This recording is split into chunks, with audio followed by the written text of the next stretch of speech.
For anyone wanted to have a go at making the really quick and easy origami stars that we did on Saturday afternoon, you'll need 2 squares of paper. So my paper is from a decorative paper pack, so mine is 8-inch square, but if you want something to hang on a tree, you probably want to go smaller than this. This is more decoration to hang somewhere separately, unless you have a very large tree, of course. And you could use craft paper like this, or you could use plain white office paper and cut it square, or newspaper, wrapping paper, anything at all, just bog standard coloured paper. You could use anything at all. The paper that I'm going to use is plain white on the back. You don't need it to be double-sided. And you want a pair of scissors, and you need some kind of sellotape or glue. I would say PVA is probably not great, but if it's the only thing you've got, that's perfect. Sellotape probably would work better than PVA, and I'm going to use hot glue gun for mine, just because it dries quicker, and it's quite good to fill in some big gaps, which I'll show you why that's useful when we get to that stage. And if you want to hang it up, you might want some cotton or thread of some kind to be able to hang it up at the end, but you can choose that according to how you want to hang it. So for each of your pieces of paper, you want to turn it face down. So if you've got a patterned side, make sure that's facing down. And you want to fold your square in half to make 2 rectangles. And then you're going to open it out, turn it 90 degrees and fold it again, so that you create a cross in the centre of your square. You then turn it and fold it on the diagonal, so corner to corner. Do nice, fairly tight creases, and then open it out and do the opposite corner to corner. So by the time you're finished, you've got 4 creases going across your paper, 2 across the diagonal and 2 across the width. So this is where you need your scissors. If you've got children doing this, you might want to take a pencil and get them to mark it first, but what you need to do is cut from these side creases about halfway in towards the centre. So not all the way to the middle, but halfway along each side. Don't have to be too precise, you do need to make sure that it's about halfway. And work your way around all 4 sides.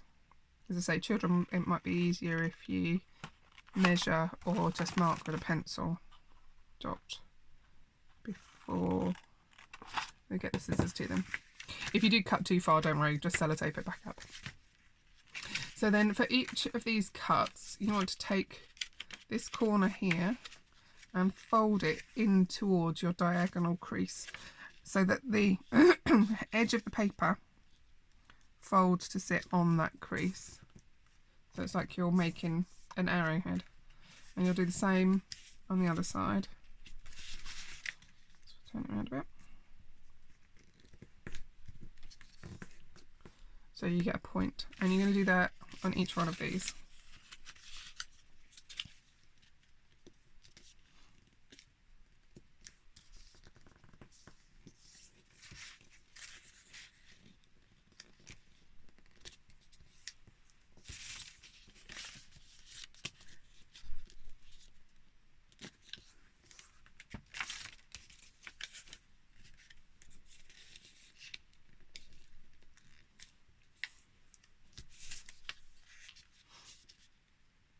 If you're using plain white paper at this point, what you could do is you could decide you want to hand decorate, so that you've got some decoration showing on the outside. So when you've done all your folds, you should have a 4-pointed star. And then this is where you need your glue or your sellotape or whatever you're going to use to stick. And what we're going to do is we're going to make these points more 3D. So at the moment they're quite flat, but we're going to make them 3D by taking these two flaps and pushing them together so they overlap. And what that creates is a sort of triangle, a pyramid. So I'm going to pop that open and I'm going to put a bit of glue down one side and a little bit just along that bottom bit. And then that should overlap. If you're using glue, hot glue, be careful, it's warm. So it's same thing on all four of these.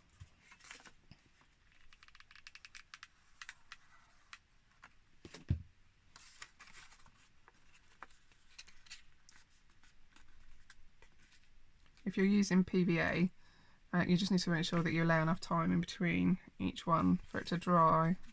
The only problem with PVA is it will just take a little bit more time.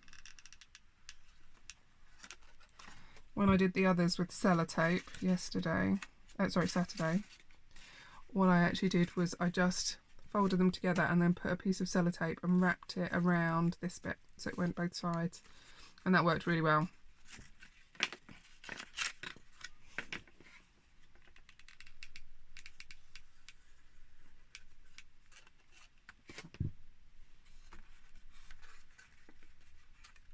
So when you've finished, you should now have 4 pointy arms to your star. If your top bit isn't quite creased, you should be able to just pinch it together and that'll just make this top bit meet at a nice neat point.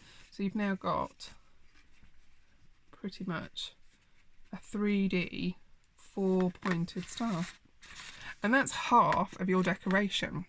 So if you take your second sheet of paper and do exactly the same thing, you've then got 2, which if you turn so that they're facing each other opposite ways around, if you glue them together, there you'll make a 3D star. So I tried to do this with sellotape or glue dots originally, and that works, but because there's a slight, I don't know if you can see, they don't sit very, very flat. So you almost have to push these together to make them stay. So I'm going to try a bit of hot glue this time, just to see whether it fills the gap between the pieces a little bit better.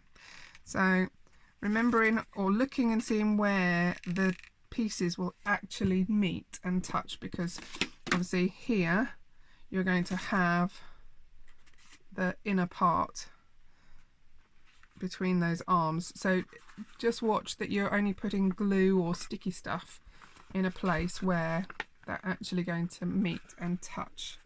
Give them a bit of a press together, and if you're using hot glue, that should then stick it together quite nicely and keep it stayed put.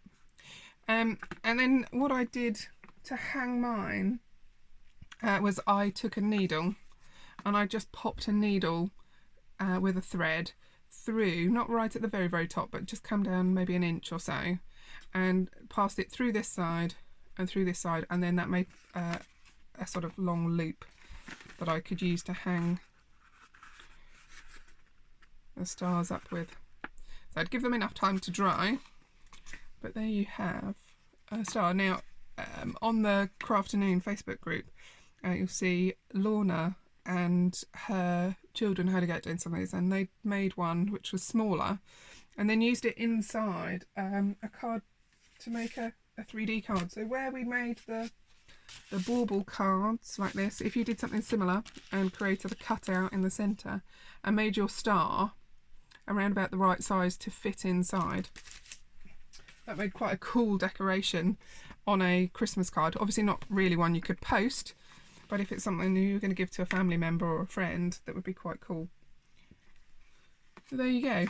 This one's going to go hang in my front window along with the other ones that we made on Saturday, and I think I have one more design of the snowman paper, so I'm going to do a 5th one to add to the collection, along with all my other paper decorations and my Christmas pudding pom-poms that are already hanging up there.